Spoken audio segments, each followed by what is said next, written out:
The Galactic Council had only one law that every species agreed upon without debate: never provoke humanity. It wasn't written in the formal legal codes. It didn't need to be. Every spacefaring civilization learned it the hard way, or learned it from those who had. The humans were peaceful traders, brilliant engineers, and surprisingly pleasant diplomats. But beneath that veneer of civilization lurked something ancient and terrifying, a survival instinct forged in the fires of a death world called Earth. Commander Vexthor of the Kralian Empire didn't believe in fairy tales. He stood on the bridge of the dreadnought Crimson Talon, watching the human colony of New Horizon grow larger on the view screen. The settlement was small, barely 10,000 souls positioned on a mineral-rich moon in the outer reaches. Perfect prey for an ambitious commander looking to make a name for himself. "Sir, our scans indicate minimal defensive capabilities," his tactical officer reported, mandibles clicking with anticipation. "A few plasma turrets, one outdated frigate in orbit. We outnumber and outgun them significantly." Vexthor's triple-jointed fingers drummed against his command throne. The Kralian Empire had been expanding aggressively for decades, and the Council was too weak to stop them. Why should humanity be any different?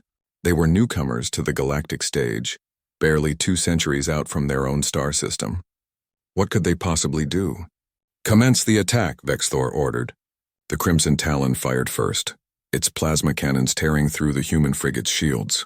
The smaller ship erupted in a brilliant flash, debris scattering across the void.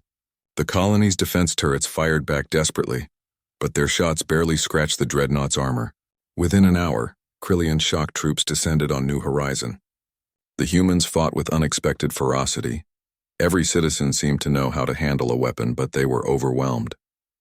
Vexthor watched from orbit as his forces rounded up survivors and claimed the colony's resources. "Send word to High Command," Vexthor said, satisfaction evident in his tone. "New Horizon is ours. The humans are not as formidable as the Council claims." His communications officer hesitated. "Sir, we're receiving a transmission. It's from Earth." "Ignore it," Vexthor waved dismissively. "Sir, they're broadcasting on all channels. They say they want to negotiate the release of the colonists." Vexthor laughed, a harsh chittering sound. "Negotiate? Tell them they can negotiate with the barrel of a plasma cannon. New Horizon belongs to the Kralian Empire now." The message was sent.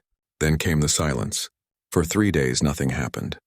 Vexthor began to relax, believing the humans had accepted their loss. He should have known better. On the 4th day, the Crimson Talon sensors detected a single ship emerging from faster-than-light travel. It was small by military standards, a human destroyer-class vessel designated Retribution. Alone. Vexthor couldn't believe his eyes. "One ship? They send one ship against a dreadnought?" "Sir, they're hailing us," the communications officer said nervously. "Put them through. I want to hear this." The view screen flickered to life, revealing a human woman in a dark military uniform. Her face was calm, almost serene, but her eyes held something that made Vexthor's blood run cold. "Commander Vexthor," she said, her voice carrying the weight of finality.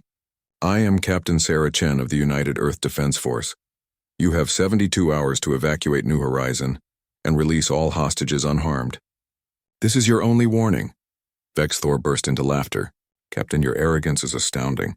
I have a dreadnought and a battalion of shock troops. You have one destroyer. What exactly do you think you can accomplish?" Captain Chen's expression didn't change. "We gave you the law, Commander. Every species in the galaxy knows it. But you chose to ignore it. You hurt our people. You killed our friends. You made this personal." She leaned forward slightly. "Now you learn why the law exists." The transmission ended. Vexthor ordered his weapons locked on the Retribution, but before he could fire, his sensors went haywire. Ships were emerging from FTL all around them, not just ships, but an entire fleet. Dozens of human vessels, from nimble corvettes to massive carriers, materialized in perfect formation. But that wasn't what terrified him. "Sir!" His tactical officer's voice cracked with panic. "I'm detecting something else. Energy signatures unlike anything in our database. They're coming from the asteroid field." The asteroids began to move. No, they weren't asteroids. They were human weapons platforms, perfectly camouflaged, lying dormant for decades. Weapons pointed at the Crimson Talon from every direction. sir, receiving multiple target locks. Hundreds of them. Captain Chen's voice echoed through the bridge one final time. You had your warning, Commander. You have 1 hour to comply. After that, we demonstrate why crossing humanity is written into galactic law. Vexthor looked at the tactical display, at the impossible number of weapons trained on his ship, at the cold efficiency of the human fleet formation. In that moment, he understood. The humans hadn't sent one ship as a challenge. They'd sent it as mercy, one final chance to avoid what came next. He also understood something else. Humanity didn't make idle threats. They made promises. Communications, Vexthor said quietly, his voice stripped of all arrogance. Open a channel to the human fleet. Tell them we're evacuating the colony immediately. As Krylian troops scrambled to withdraw from New Horizon, Vexthor sat in his command throne, defeated not by superior firepower, but by the realization of a terrible truth. The galactic law wasn't about protecting humanity from the universe. It was about protecting the universe from humanity. The Crimson Talon limped away into FTL, carrying Commander Vexthor and a lesson that would echo through the Krylian Empire for generations. The humans let them go, but only after ensuring every colonist was safe, every casualty accounted for, every slight answered. And in the halls of the Galactic Council, when young species asked why the law existed, the elder races would point to New Horizon and say, because someone disobeyed.